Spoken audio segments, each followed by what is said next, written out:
నమస్తే. ఈరోజు మన స్టూడియోలో ప్రముఖ ఆధ్యాత్మికవేత్త, ఆస్ట్రాలజర్ రవిశంకర్ శర్మ గారు మనతో ఉన్నారు. గురుగారితో మాట్లాడేద్దాం. నమస్కారం గురుగారు. నమస్తే అండి.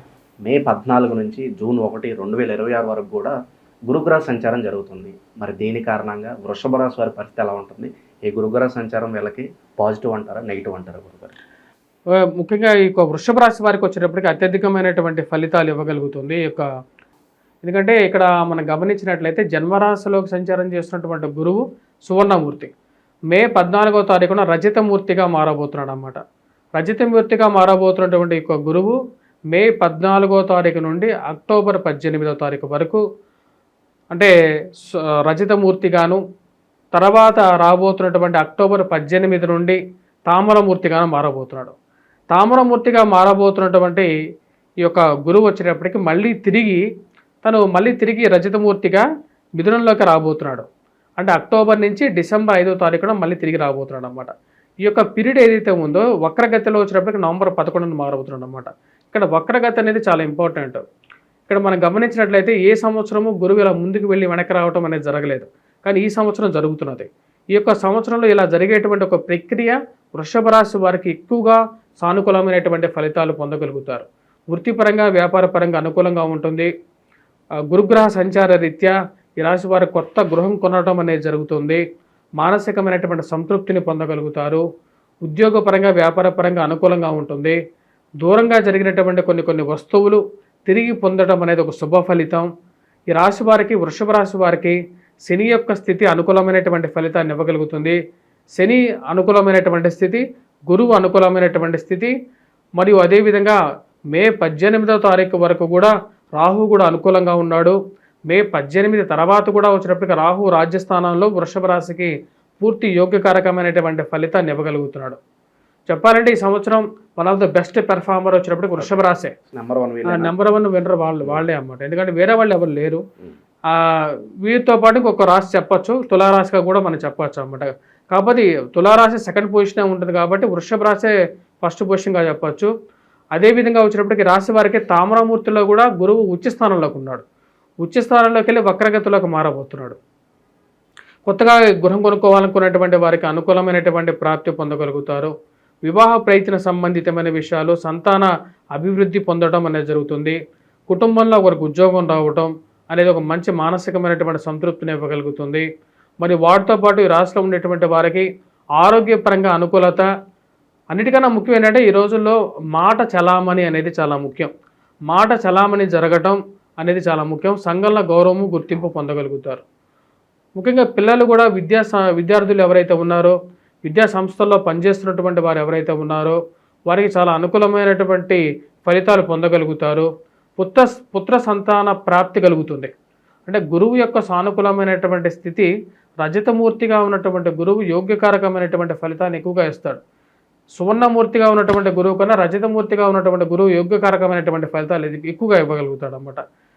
ఇక స్థితికి కారణం వచ్చినప్పటికీ తన యొక్క దృష్టి శత్రుస్థానం మీద ఎక్కువగా ఉంటుంది. శత్రువులను కూడా వశపరుచుకోగలుగుతాడు.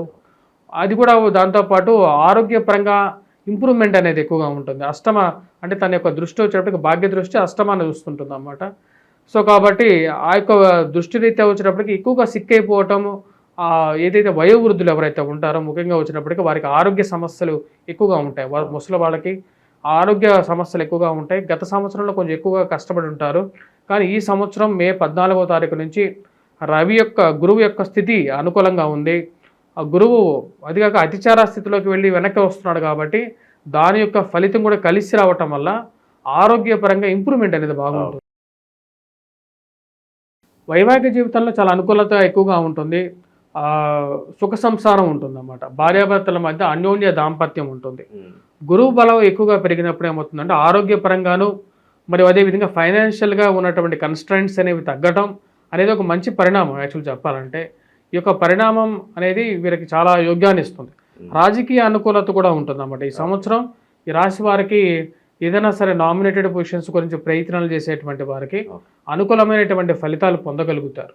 ముఖ్యంగా ఎవరైతే ఈ యొక్క అర్చక వృత్తిలో ఉండేటువంటి వారు, టీచింగ్ ఫీల్డ్లో ఉండేటువంటి వారు, పుస్తకం ముద్రణ రంగంలో ఉండేటువంటి వారు, దాని తర్వాత కాఫీ టీ హోటల్స్ రన్ చేసేటువంటి వారు, గోల్డ్ స్మిత్స్, బంగారం వృత్తి చేసేటువంటి వారు వీరందరికీ కూడా బాగుంటుంది. ఓకే. ఈ సంవత్సరం వీరందరికీ చాలా బాగుంది. యాక్చువల్గా చెప్పాలంటే లోహం పనిచేసేటువంటి వారికి కూడా బాగుంది. ఓకే. అంటే లోహ కార్మికులు అంటే బంగారం చేసేటువంటి వారు లోహ కార్మికులే.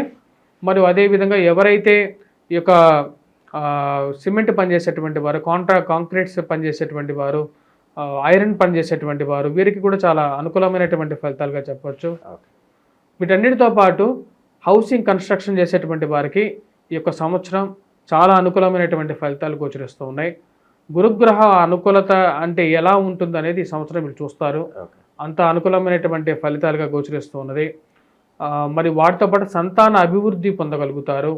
సంతానం అభివృద్ధి ఎవరైతే ఉద్యోగపరంగా ప్రయత్నాలు చేస్తున్నారో, సంతానంకి ఉద్యోగం రావాలని ప్రయత్నాలు చేస్తున్నారు, వారి సంతాన అభివృద్ధి పొందడం అనేది ఒక మంచి కొసమెరపు అన్నమాట.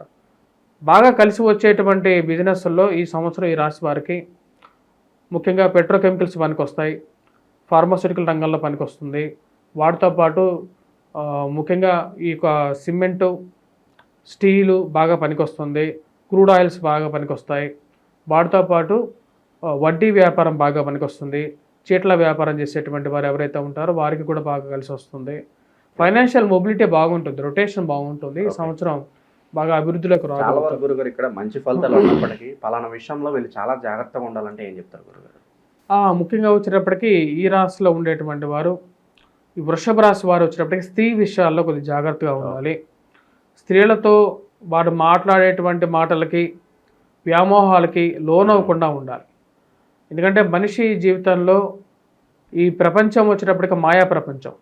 మాయా అంటే ఎవరో కాదు, మాయా అనేది ప్రకృతి స్వరూపం, లక్ష్మీ స్వరూపం అన్నమాట. అంటే ఇహ సౌఖ్యాల మీద ఎక్కువగా మన యొక్క కేంద్రీకృతంగా మన యొక్క దృష్టి పోతూ ఉంటే మనం మానసికంగా దూరం అయిపోతూ ఉంటాం. మన నుంచి మనం తెలుసుకోవాల్సినటువంటి కొన్ని పదార్థాలు ఉంటాయన్నమాట. వాటి నుంచి దూరంగా జరుగుతూ ఉంటాం. ఉద్యోగపరంగా కూడా మార్పు చేర్పుల్లో కొంచెం జాగ్రత్తలు అనేవి తీసుకోవాలి. అవకాశాలు వచ్చినప్పటికీ కూడా ఆ అవకాశాలు మంచివో కాదో అనేది కూడా తెలుసుకోవాలి. ఈ రాశిలో ఉన్నటువంటి వారు మెయిన్గా కొన్ని ఫ్యాక్టర్స్ తీసుకోవాలి. అక్టోబర్, నవంబర్, డిసెంబర్ ఈ 3 months జాగ్రత్తగా ఉండాలి.